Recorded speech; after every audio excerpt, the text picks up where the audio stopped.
Hello friends, welcome to meaning in Telugu channel.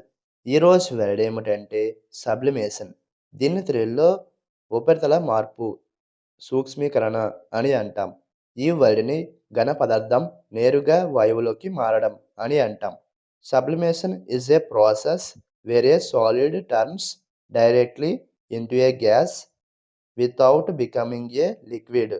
అంటే తెలుగులో sublimation అనేది ఒక ఘన పదార్థం ద్రవంగా మారకుండా నేరుగా వాయువుగా మారే ప్రక్రియ. దీనికి సంబంధించిన ఒక ఎగ్జాంపుల్ చూద్దాం. ఫర్ ఎగ్జాంపుల్, ఫస్ట్‌ది అండ్ ఫైనల్‌ది, the dry ice undergoes sublimation when exposed to air. అంటే తెలుగులో ఎండలో పెట్టినప్పుడు డ్రై ఐస్ సబ్లిమేషన్ జరుగుతుంది. ఈ వీడియో మీకు నచ్చితే లైక్ చేయండి. మరిన్ని వీడియోల కోసం మా ఛానల్‌ని సబ్స్క్రైబ్ చేసుకోండి. Thank you friends.